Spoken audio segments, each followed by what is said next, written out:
আগে যে মেয়েটি আমার ফোনের জন্য অধীর আগ্রহে অপেক্ষা করত এখন সে আমার ফোন ধরার সময় পায় না। আমি ফোন দিলে প্রায় তার নম্বর ব্যস্ত দেখায়। জিজ্ঞেস করলে বলে মায়ের সাথে কথা বলছিল বা আত্মীয়দের সাথে।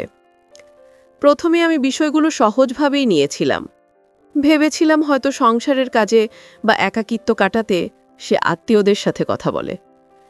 কিন্তু সন্দেহ দানা বাঁধতে শুরু করল যখন দেখলাম গভীর রাতেও তার ফোন। বন্ধুরা, বাকিটা গল্পেই বলছি। বন্ধুরা, আমার নাম রোমান। আমি একজন প্রবাসী। জীবনের অনেকটা সময় কাটিয়ে দিলাম এই প্রবাসের মাটিতে, শুধুমাত্র পরিবারের মুখে একটু হাসি ফোটানোর আশায়।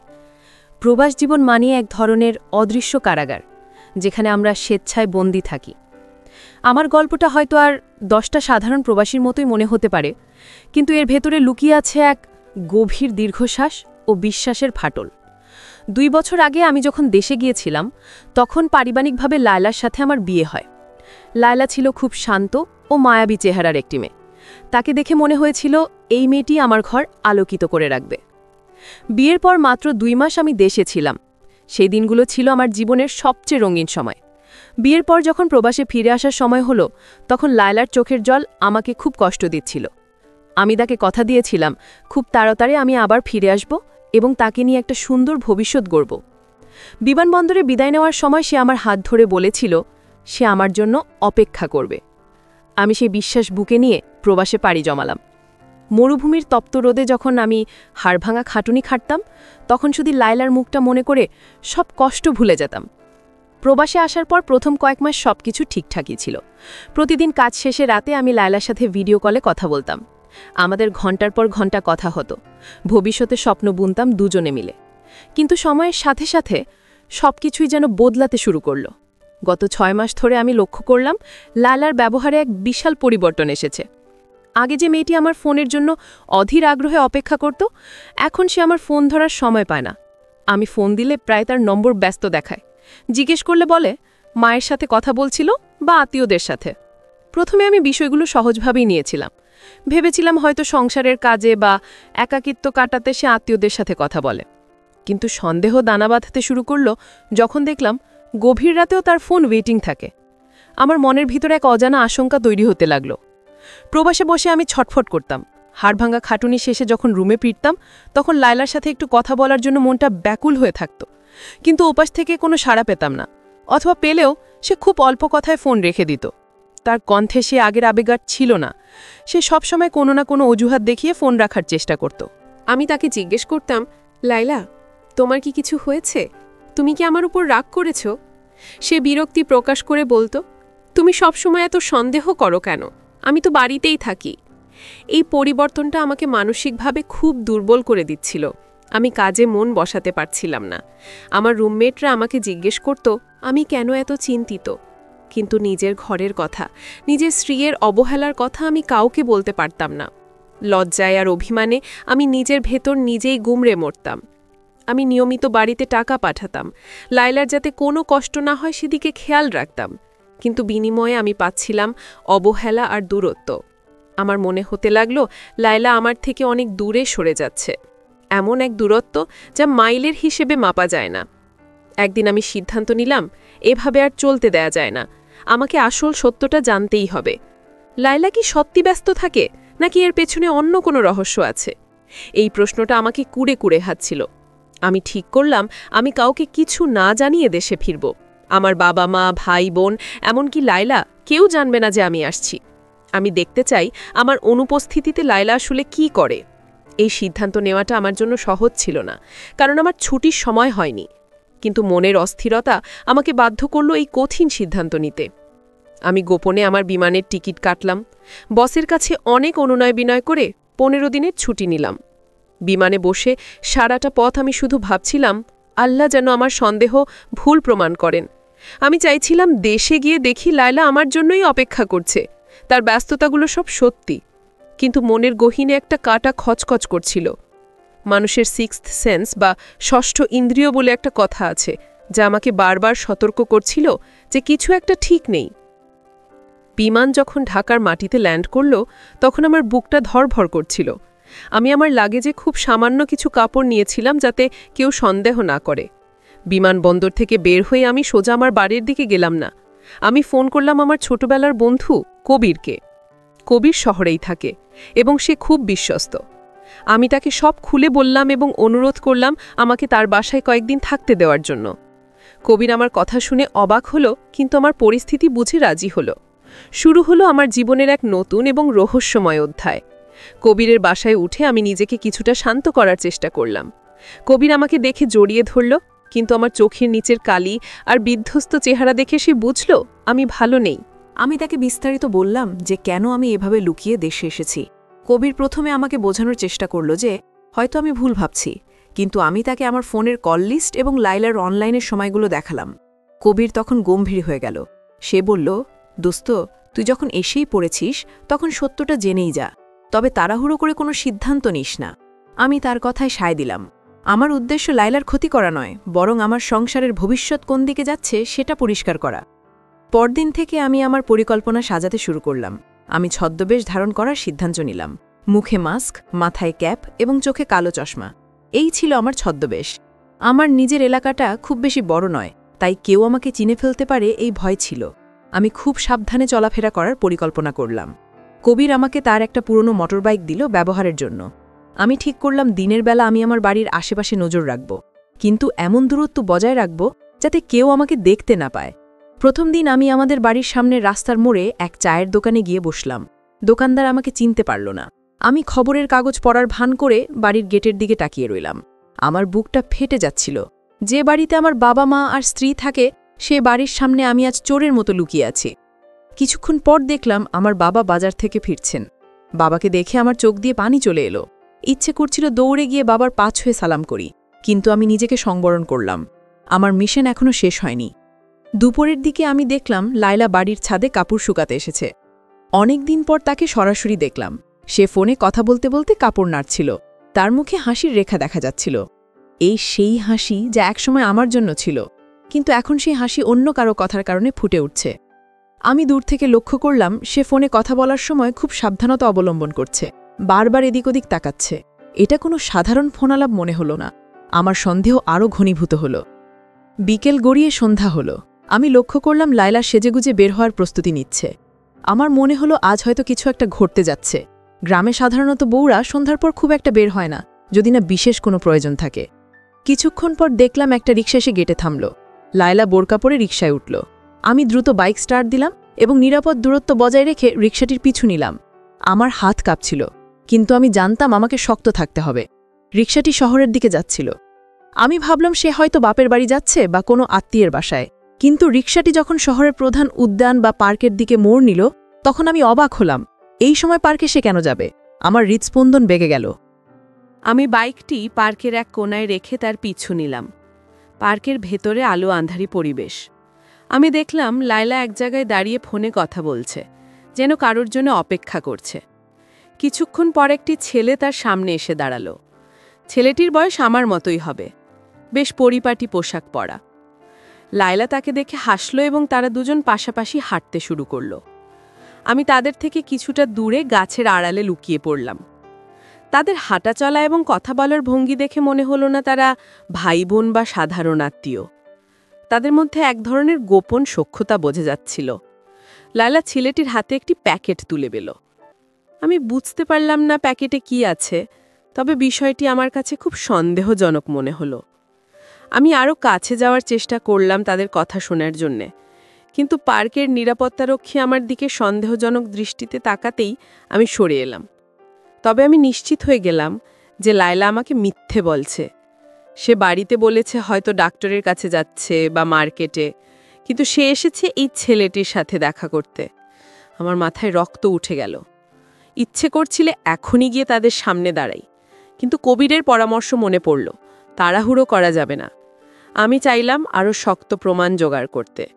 তাই আমি তাদের ছবি তোলার চেষ্টা করলাম মোবাইল দিয়ে, কিন্তু অন্ধকারের কারণে ছবি পরিষ্কার হলো না।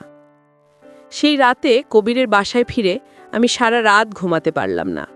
চোখের সামনে ভাসছিল লায়লার সেই ছেলেটির সাথে হেঁটে যাওয়া দৃশ্য। ছেলেটি কে? তাদের সম্পর্ক কি? আর লায়লা তাকে কি প্যাকেট দিল? হাজারো প্রশ্ন আমাকে ঘিরে ধরল। কবির সব শুনে বলল, দোস্ত, হতে পারে ছেলেটি তার কোনো আত্মীয় বা টাকার প্রয়োজনে কেউ এসেছে, তুই এখনই খারাপ কিছু ভাবিস না। কিন্তু আমি জানি লায়লার কোনো কাজিন বা আত্মীয় এমন নেই যাকে আমি চিনি না, আর এত গোপনে পার্কে দেখা করার কোনো মানে হয় না যদি সম্পর্কটা সহজ হতো। পরদিন আমি আরও সতর্ক হলাম। আমি বুঝতে পারলাম আমাকে আরও গভীরে যেতে হবে। আমি সিদ্ধান্ত নিলাম আজ আমি লায়লার পিছু ছাড়ব না। সকালবেলা আমি আবার সেই চায়ের দোকানের আশেপাশে অবস্থান নিলাম। আজ লায়লা বেরোলো না, কিন্তু দুপুরের দিকে দেখলাম সেই ছেলেটি আমাদের বাড়ির গলি দিয়ে বাইক চালিয়ে যাচ্ছে। সে আমাদের বাড়ির দিকে তাকাচ্ছিল। তার মানে ছেলেটি লায়লার পরিচিত এবং সে আমাদের বাড়ি চেনে। আমার বুকের ভেতরটা মোচড় দিয়ে উঠল। তার মানে কি আমার অনুপস্থিতিতেই ছেলেটি আমাদের বাড়িতেও আসে? আমি ছেলেটির বাইকের পিছু নিলাম। সে শহরের একটি কফি শপে গিয়ে বসল। আমি বাইরে থেকে লক্ষ্য করলাম। কিছুক্ষণ পর সে ফোন বের করে কথা বলতে লাগলো। আমি নিশ্চিত সে লায়লার সাথেই কথা বলছে, কারণ ঠিক সে সময় আমি লায়লার নম্বরে ফোন দিয়েছিলাম এবং তার নম্বর ব্যস্ত ছিল। এই সংযোগটা আমাকে নিশ্চিত করল যে তাদের মধ্যে নিয়মিত যোগাযোগ আছে। আমি ছেলেটির সম্পর্কে খোঁজ খবর নেওয়ার সিদ্ধান্ত নিলাম। আশেপাশের কয়েকজনকে জিজ্ঞেস করে জানতে পারলাম ছেলেটির নাম রাশেদ। সে কোনো নির্দিষ্ট কাজ করে না, কিন্তু বেশ আয়েশি জীবনযাপন করে। রাশেদের সম্পর্কে এই তথ্য আমাকে আরও চিন্তিত করে তুলল। একটা বেকার ছেলে কিভাবে এত আয়েশ করে চলে? তবে কি লায়লা তাকে টাকা দেয়? আমি প্রতি মাসে লায়লাকে যে টাকা পাঠাই, সে কি সেই টাকা এই ছেলেকে দিচ্ছে? এই ভাবনাটা আমাকে পাগল করে দিচ্ছিল। আমি প্রবাসী গাধার মতো খাটি, এক একটা টাকার জন্যে আমাকে ঘাম ঝরাতে হয়। আর আমার সেই কষ্টের টাকা যদি অন্য কেউ ভোগ করে, সেটা মেনে নেওয়া কোনো পুরুষের পক্ষেই সম্ভব নয়। আমি সিদ্ধান্ত নিলাম আজই এর একটা বিহিত করব। আমি আবার কবিরের সাথে পরামর্শ করলাম। কবির বলল, তুই যদি সত্যি হাতে নাতে ধরতে চাস, তবে তোকে ধৈর্য ধরতে হবে। আজ বিকেলে যদি তারা আবার দেখা করে, তবে আজই আমরা তাদের সামনে যাব। কবির নিজেও আমার সাথে যেতে চাইল, যাতে কোনো অপ্রীতিকর ঘটনা না ঘটে। আমি রাজি হলাম। আমরা দুজনে মিলে বিকেলে আবার সেই পার্কের আশেপাশে অবস্থান নিলাম। আমার মন বলছিল আজও লায়লা আবার আসবে, কারণ গতকাল তারা খুব বেশিক্ষণ কথা বলতে পারেনি।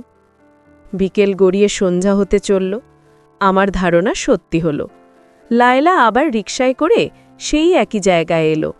তবে আজ সে একা নয়, সাথে একটি ছোট শপিং ব্যাগ। সে রিকশা থেকে নেমে এদিক ওদিক তাকালো, তারপর পার্কের পেছনের দিকে একটি নিরিবিলি বেঞ্চে গিয়ে বসল। কিছুক্ষণ পর রাশেদ এলো। তারা দুজন খুব ঘনিষ্ঠভাবে কথা বলতে শুরু করল। আমি এবং কবির দূর থেকে সব দেখছিলাম। আমার ধৈর্যের বাঁধ ভেঙে যাচ্ছিল। আমি দেখলাম লায়লা তার ব্যাগ থেকে কিছু একটা বের করে রাশেদকে দিচ্ছে। রাশেদ সেটা নিয়ে পকেটে রাখল এবং লায়লার হাত ধরে কিছু একটা বলল। লায়লা মাথা নিচু করে বসে রইল। এই দৃশ্য দেখার পর আমার আর নিজেকে ধরে রাখার ক্ষমতা ছিল না। আমি কবিরকে ইশারা করলাম। আমরা দুজন ধীর পায়ে তাদের পেছনের দিক থেকে এগিয়ে গেলাম। আমার হৃৎপিণ্ড তখন হাতুড়ির মতো পিটছিল। আজ মুখোমুখি হওয়ার পালা, আজ সব মিথ্যার মুখোশ খুলে ফেলার পালা। আমি যখন তাদের ঠিক পেছনে পৌঁছালাম, তখন শুনতে পেলাম রাশেদ বলছে, তুমি চিন্তা করো না রুমান, তো বিদেশেই আছে, সে এসব কিছুই জানতে পারবে না। আর কিছুদিন পর আমরা। তার কথা শেষ হওয়ার আগেই আমি তাদের সামনে গিয়ে দাঁড়ালাম। আমার ছদ্মবেশ তখনও ছিল, কিন্তু আমার গলার স্বর তারা ঠিকই চিনতে পারবে। আমি গম্ভীর গলায় ডাক দিলাম, লায়লা। আমার গলার আওয়াজ শুনে লায়লা চমকে উঠল। সে ভূত দেখার মতো আমার দিকে তাকালো। প্রথমে সে আমাকে চিনতে পারেনি, কারণ আমার মুখে মাস্ক আর চোখে চশমা ছিল। আমি ধীরে ধীরে আমার চশমা আর মাস্ক খুললাম। লায়লার চোখ বড় বড় হয়ে গেল। তার মুখ থেকে কোনো কথা বের হচ্ছিল না, শুধু ঠোঁট কাঁপছিল। রাশেদ হতভম্ব হয়ে দাঁড়িয়ে পড়ল। সে হয়তো ভাবতেও পারেনি যে আমি দেশে আছি আর ঠিক এই মুহূর্তে তাদের সামনে এসে দাঁড়াব। মুহূর্তের মধ্যে পরিষ্ঠা ভারী হয়ে উঠল। পার্কের সেই কোণায় তখন পিনপতন নীরবতা। আমি লায়লার চোখের দিকে তাকালাম। সেই চোখে এখন আর ভালোবাসা নেই, আছে শুধু ভয় আর অপরাধবোধ। আমি শান্ত গলায় বললাম, লায়লা, আমি কি এটার জন্যই প্রবাসে দিনরাত পরিশ্রম করছি? তোমার এই দিনটা দেখার জন্যই কি আমি আমার বাবা, মা, ভাই, বোন সব ছেড়ে মরুভূমিতে পড়ে আছি? লায়লা কোনো উত্তর দিল না। সে মাথা নিচু করে কাঁদতে শুরু করল। রাশেদ পরিস্থিতি বেগতিক দেখে পালানোর চেষ্টা করল, কিন্তু কবির তাকে শক্ত করে ধরে ফেলল। কবির বলল, কোথায় যাচ্ছ ভাই? নাটক তো এখনো শেষ হয়নি, আসল দৃশ্য তো মাত্র শুরু। রাশেদ কাঁপা কাঁপা গলায় বলল, ভাই, আমাকে ভুল বুঝবেন না, আমি লায়লার কাজিন হই, ও আমাকে কিছু টাকা ধার দিতে এসেছিল। আমি হেসে বললাম, কাজিন? আমি আমার সব আত্মীয়কে চিনি, তুমি আমার বা লায়লার কোনো তাজেন ন। আর টাকা ধার? পার্কে বসে লুকিয়ে টাকা ধার দেওয়া হয়, তাও আবার স্বামীরও জানতে? রাশিদ চুপ হয়ে গেল। তার মিথ্যা অজুহাত ধূপে টিকল না। আমি বুঝতে পারলাম লায়লা আমার পাঠানো টাকা এই ছেলের পেছনেই ওড়াচ্ছে। আমি লায়লাকে বললাম, লায়লা, আমি তোমাকে বিশ্বাস করে আমার সব উপার্জন তোমার হাতে তুলে দিয়েছিলাম। আমি ভেবেছিলাম তুমি আমার আমানত রক্ষা করবে, কিন্তু তুমি আমার সাথে যা করলে তাকে ক্ষমার যোগ্য? লায়লা আমার পায়ের কাছে বসে পড়ল। সে কাঁদতে কাঁদতে বলতে লাগল, আমাকে মাফ করে দাও রুমান, আমি ভুল করেছি, আমি শয়তানের ধোকায় পড়েছিলাম, রাশেদ আমাকে ব্ল্যাকমেল করছিল। ব্ল্যাকমেল? আমি অবাক হলাম। কিসের ব্ল্যাকমেল? আর ব্ল্যাকমেল করলে তুমি আমাকে জানাওনি কেন? আমি কি তোমার স্বামী নই? লায়লা কোনো সদুত্তর দিতে পারল না। আসলে ব্ল্যাকমেল ছিল একটি অজুহাত মাত্র। তাদের চাল চলন আর ঘনিষ্ঠতা বলে দিচ্ছিল যে এটা কোনো জোর জবরদস্তি সম্পর্ক নয়, এটা ছিল পারস্পরিক সম্মতির এক বিশ্বাসঘাতকতা। রাশেদ হয়তো তাকে প্রলোভন দেখিয়েছিল, আর লায়লা সেই প্রলোভনে পা দিয়ে আমার বিশ্বাসের গলা টিপে ধরেছে। আশেপাশের কিছু লোক জড়ো হতে শুরু করল। আমি চাইলাম না বিষয়টা নিয়ে পাবলিকলি কোনো সিন ক্রিয়েট হোক। আমি কবিরকে বললাম রাশেদকে ছেড়ে দিতে। রাশেদ ছাড়া পেয়ে এক মুহূর্ত দেরি না করে দৌড় দিল। আমি লায়লাকে বললাম, ওঠো, এখানে তামাশা করার কোনো দরকার নেই, যা বলার বাড়িতে গিয়ে বলবে। লায়লা কাঁদতে কাঁদতে রিকশায় উঠল। আমি আর কবির অন্য একটি রিকশায় তাদের পিছু নিলাম। আমার মনের ভেতর তখন ঝড় বইছে, কিন্তু বাইরে আমি পাথরের মতো শান্ত। বাড়িতে পৌঁছানোর পর আমি আমার বাবা মাকে সব খুলে বললাম না। আমি চাইলাম না বৃদ্ধ বাবা মা এখনই এত বড় ধাক্কা খাক। আমি লায়লাকে নিয়ে আমাদের ঘরে গেলাম। দরজা বন্ধ করে আমি তার মুখোমুখি বসলাম। বললাম, এখন বলো, কেন তুমি এমন করলে? আমার ভালোবাসায় কি কোনো কমতি ছিল? লায়লা জানালো, প্রবাসী আমি থাকার কারণে সে একাকিত্ব বোধ করত। রাশেদ তাকে সময় দিত, ফোনে কথা বলতো। ধীরে ধীরে তাদের মধ্যে সম্পর্ক তৈরি হয়। রাশেদ তার কাছ থেকে বিভিন্ন অজুহাতে টাকা নিত। আমি তার কথা শুনে দীর্ঘশ্বাস ফেললাম। একাকিত্ব? প্রবাসে আমি কি একা থাকি না? আমি কি পরিবারের অভাব বোধ করি না? কিন্তু আমি তো কখনো অনৈতিক পথে পা বাড়াইনি। আমি তো আমার স্ত্রীর বিশ্বাসের মর্যাদা রেখেছি। তাহলে সে কেন পারল না? এটা কি কেবল একাকিত্ব, নাকি তার চরিত্রের স্খলন? এই প্রশ্নের উত্তর খোঁজার আর কোনো মানে হয় না। যা ক্ষতি হওয়ার তা হয়ে গেছে। কাঁচ একবার ভেঙে গেলে তা জোড়া লাগালেও দাগ থেকে যায়। সেদিন রাতে আমাদের ঘরে এক অদ্ভুত নিস্তব্ধতা বিরাজ করছিল। লায়লা ফ্লোরে বসে কাঁদছিল, আর আমি জানালার গ্রিল ধরে বাইরের অন্ধকারের দিকে তাকিয়েছিলাম। আমার মনে পড়ছিল প্রবাসের সেই দিনগুলোর কথা, যখন আমি দুপুরের খাবার টাকা বাঁচিয়ে লায়লার জন্য শাড়ি কিনতাম। নিজের জন্য কখনো ভালো একটা জামা কিনিনি, কিন্তু লায়লার আবদারের কোনো কমতি রাখিনি। আজ সেই ত্যাগের প্রতিদান আমি পেলাম বিশ্বাসঘাতকতার মাধ্যমে। আমার মনে হলো আমি শুধু টাকাই হারাইনি, আমি আমার আত্মসম্মান হারিয়েছি।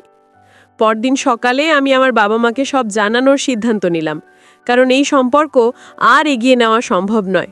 বিশ্বাস ছাড়া কোনো সম্পর্ক টেকে না। আমি বাবা মাকে ডাকলাম এবং লায়লার সামনেই সব খুলে বললাম।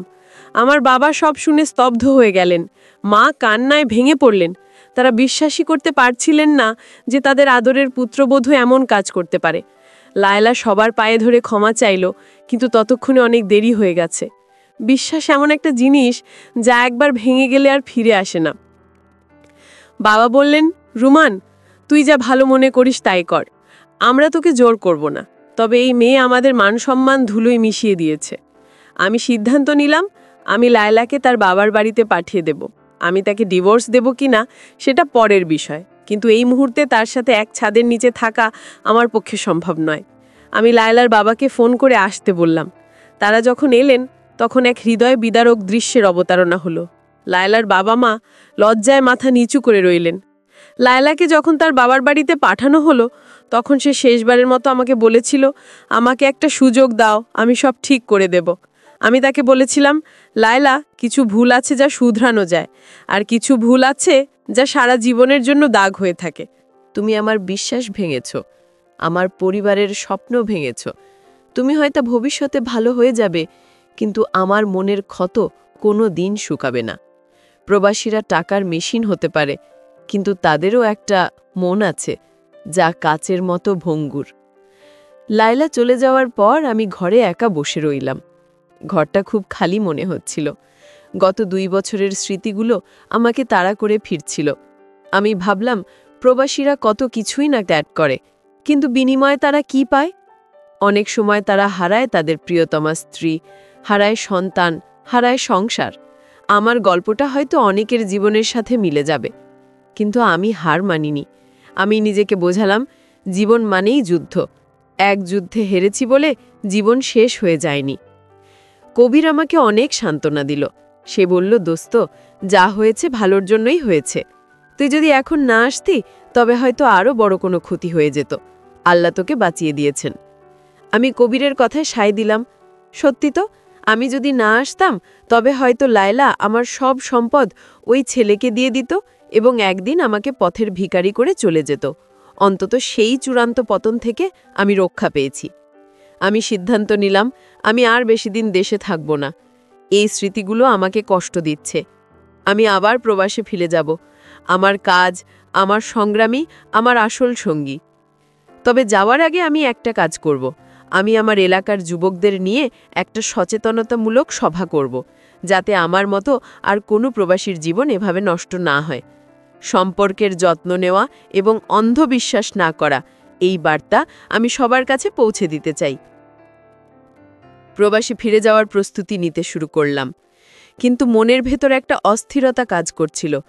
লায়লার সাথে যা হলো তা আমাকে মানুষের প্রতি বিশ্বাস হারিয়ে ফেলতে বাধ্য করছিল। তবুও আমি নিজেকে শক্ত রাখলাম। আমি ভাবলাম, এই ঘটনা থেকে আমাকে শিক্ষা নিতে হবে। শুধু আবেগ দিয়ে জীবন চলে না, বাস্তবতাকে মেনে নিতে হয়। আমি আমার বাবা মাকে বোঝালাম যে আমি ভালো আছি। তাদের চোখের জল আমাকে দুর্বল করে দিচ্ছিল, কিন্তু আমি জানতাম আমাকে আবার ঘুরে দাঁড়াতে হবে। যেদিন আমি আবার প্রবাসে যাওয়ার জন্য বিমানবন্দরে রওনা হলাম, সেদিন আমার মনে হলো আমি নতুন করে জন্ম নিয়েছি। পেছনে ফেলে যাচ্ছি এক বেদনাদায়ক অতীত, আর সামনে আছে এক অনিশ্চিত কিন্তু সম্ভাবনাময় ভবিষ্যৎ। বিমানবন্দরে বসে আমি আমার ডায়েরিতে কিছু কথা লিখলাম। আমি লিখলাম, ভালোবাসা মানে শুধু কাছে থাকা নয়, ভালোবাসা মানে বিশ্বাস। আর যখন সেই বিশ্বাস ভেঙে যায়, তখন ভালোবাসার আর কোনো অস্তিত্ব থাকে না। বিমানে ওঠার পর আমি জানলা দিয়ে মেঘের দিকে তাকিয়ে রইলাম। মনে হলো, এই মেঘের মতোই আমার জীবনের দুঃখগুলো একদিন ভেসে যাবে, আমি আবার নতুন করে স্বপ্ন দেখব। হয়তো কোনো একদিন আমার জীবনে এমন কেউ আসবে যে আমাকে সত্যিকারের ভালোবাসবে, আমার ত্যাগের মূল্যায়ন করবে। আর যদি কেউ নাও আসে, তবু আমি বেঁচে থাকব আমার পরিবারের জন্য, আমার নিজের জন্য। প্রবাসে ফিরে আমি আবার কাজে যোগ দিলাম। প্রথম কয়েকদিন খুব কষ্ট হতো, লায়লার কথা মনে পড়ত, কিন্তু আমি নিজেকে কাজের মধ্যে ডুবিয়ে রাখলাম। আমি অতিরিক্ত সময় কাজ করতে শুরু করলাম, যাতে বাজে চিন্তা মাথায় না আসে। আমার সহকর্মীরা আমার পরিবর্তন লক্ষ্য করল, তারা আমাকে সাপোর্ট দিল। আমি বুঝতে পারলাম, রক্তের সম্পর্ক ছাড়াও আত্মার সম্পর্ক তৈরি হয়, যা অনেক সময় বেশি শক্তিশালী হয়। কয়েক মাস পর আমি খবর পেলাম, লায়লা রাশেদের সাথেও সম্পর্ক রাখতে পারেনি। রাশেদ তাকে প্রতারিত করে অন্য কোনো মেয়ের সাথে চলে গেছে। লায়লা এখন তার বাবার বাড়িতে খুব কষ্টে আছে। এই খবর শুনে আমার মনে কোনো আনন্দ হলো না, আবার কষ্টও হলো না। আমি বুঝলাম, পাপ কখনো চাপা থাকে না। প্রকৃতির বিচার খুব নিখুঁত। যে অন্যের বিশ্বাস ভাঙে, সে নিজেও একদিন বিশ্বাস ভঙ্গের শিকার হয়। এটাই প্রকৃতির নিয়ম। আমি এখন আমার উপার্জন দিয়ে গ্রামে একটা ছোট ব্যবসা শুরু করার পরিকল্পনা করছি। আমি চাই না সারা জীবন আমাকে প্রবাসে থাকতে হোক। আমি চাই একদিন দেশে ফিরে পরিবারের সাথে শান্তিতে বসবাস করতে। আমার এই গল্পটা হয়তো একটা ট্র্যাজেডি দিয়ে শুরু হয়েছিল, কিন্তু আমি চাই এর শেষটা হোক জয়।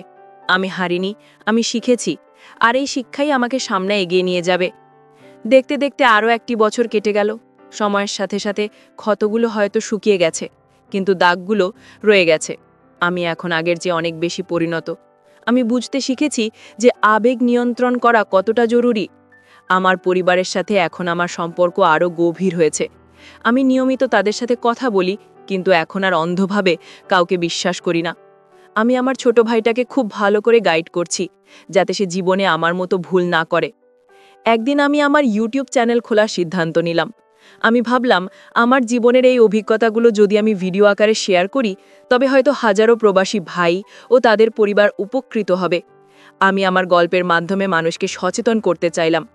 আমার প্রথম ভিডিও ছিল প্রবাসীর কষ্ট ও পারিবারিক সম্পর্ক। ভিডিওটি আপলোড করার পর আমি অভূতপূর্ব সাড়া পেলাম। হাজার হাজার মানুষ আমাকে কমেন্ট করে জানালো যে তারাও একই সমস্যার মধ্য দিয়ে যাচ্ছে। আমি বুঝতে পারলাম আমি একা নই, আমার মতো লাখো মানুষ এই নীরব যন্ত্রণায় ভুগছে। আমার চ্যানেলটি ধীরে ধীরে একটা পরিবারে পরিণত হলো। আমি সেখানে শুধু আমার কষ্টের কথাই বলি না, বরং কিভাবে এই সমস্যাগুলো সমাধান করা যায়, কিভাবে সম্পর্কের যত্ন নেওয়া যায়, সেই বিষয়েও আলোচনা করি। আমার এই ছোট উদ্যোগটি অনেকের জীবনে আলো জ্বেলেছে। অনেকে আমাকে মেসেজ করে জানায় যে আমার ভিডিও দেখে তারা তাদের ভাঙা সম্পর্ক জোড়া লাগাতে পেরেছে। লায়লার খবর আমি আর রাখি না, তবে শুনেছি সে এখন অনুতপ্ত। কিন্তু সেই অনুতাপের আর কোনো মূল্য আমার কাছে নেই। আমি তাকে ক্ষমা করে দিয়েছি, কিন্তু তার জন্য আমার জীবনে আর কোনো জায়গা নেই। ক্ষমা করে দেওয়া মানে আবার সম্পর্ক জোড়া লাগানো নয়। ক্ষমা মানে হলো নিজের মন থেকে ঘৃণার বোঝা নামিয়ে ফেলা। আমি এখন ভারমুক্ত। আমি আমার কাজে, আমার পরিবারে এবং আমার নতুন ইউটিউব ফ্যামিলি নিয়ে সুখে আছি।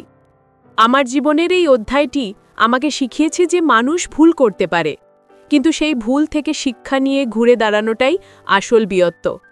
আমি আজ গর্ব করে বলতে পারি, আমি একজন যোদ্ধা।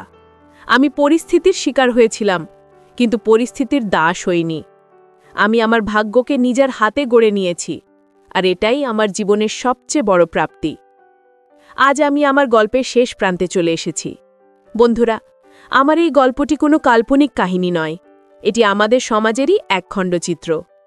প্রবাসীরা তাদের জীবনের সোনালি সময়গুলো বিসর্জন দেয় শুধুমাত্র পরিবারের সুখের জন্য। তারা যখন রোদে পুড়ে, বৃষ্টিতে ভিজে কাজ করে, তখন তাদের মনে একটাই আশা থাকে, দেশ থেকে প্রিয়জনের একটা মিষ্টি কথা শোনা। কিন্তু যখন সেই প্রিয়জনই বিশ্বাসঘাতকতা করে, তখন সেই প্রবাসী জীবন্ত লাশ হয়ে যায়। তবে আমি বলতে চাই, জীবন এখানেই শেষ নয়। একটা দরজা বন্ধ হলে হাজারটা দরজা খুলে যায়। আমার জীবনে লায়লা অধ্যায় শেষ হয়েছে, কিন্তু নতুন অনেক অধ্যায় শুরু হয়েছে। আমি এখন নিজের পায়ে দাঁড়িয়েছি, সমাজকে কিছু দেওয়ার চেষ্টা করছি। আমার এই গল্প যদি একজন মানুষের জীবনেও পরিবর্তন আনতে পারে, তবেই আমি সার্থক। আমি চাই না আর কোনো রুমানকে এভাবে কাঁদতে হোক। আমি চাই প্রতিটি পরিবারে বিশ্বাস ও ভালোবাসার অটুট বন্ধন থাকুক। আমাদের মনে রাখতে হবে, সম্পর্ক টিকিয়ে রাখতে হলে দুপক্ষ থেকেই প্রচেষ্টার প্রয়োজন। শুধু টাকা দিয়ে সংসার চলে না। সংসারের জন্য প্রয়োজন সময়, সম্মান এবং বিশ্বাস। যারা দেশে থাকেন তাদের উচিত প্রবাসীদের ত্যাগের মূল্যায়ন করা, তাদের মানসিক সাপোর্ট দেওয়া। আর যারা প্রবাসে থাকেন তাদের উচিত অন্ধভাবে বিশ্বাস না করে খোঁজ খবর রাখা এবং পরিবারের সাথে খোলামেলা আলোচনা করা। আজ আমি অনেক ভালো আছি। আমার মনে এখন আর কোনো ক্ষোভ নেই। আমি বিশ্বাস করি যা হয় ভালোর জন্যই হয়। আল্লাহ আমাকে যে পরীক্ষার মধ্যে দিয়ে নিয়েছেন তা আমাকে খাঁটি সোনায় পরিণত করেছে। আমি এখন জীবনের ছোট ছোট আনন্দগুলো উপভোগ করতে শিখেছি। আমি স্বপ্ন দেখি একদিন আমি দেশে ফিরে আমার গ্রামে একটা স্কুল করব, যেখানে শিশুদের নৈতিক শিক্ষা দেওয়া হবে, যাতে তারা ভবিষ্যতে সৎ এবং আদর্শ মানুষ হিসেবে গড়ে ওঠে। বন্ধুরা, আমার এই গল্প শোনার জন্য তোমাদের অনেক ধন্যবাদ। আমি আশা করি তোমরা আমার ভুলগুলো থেকে শিখবে এবং নিজেদের জীবনে তা প্রয়োগ করবে। কখনো হতাশ হবে না। মনে রাখবে, রাত যত গভীর হয়, ভোর তত কাছে আসে। অন্ধকারের পরেই আলো আসে। তোমাদের সবার জীবন সুখে ভরে উঠুক, এই কামনাই করি। ভালো থেকো, সুস্থ থেকো। বন্ধুরা, বিশ্বাস সম্পর্কের মূল ভিত্তি। অন্ধবিশ্বাস যেমন বিপদ ডেকে আনে, তেমনি সন্দেহের বিষও সংসার ধ্বংস করে।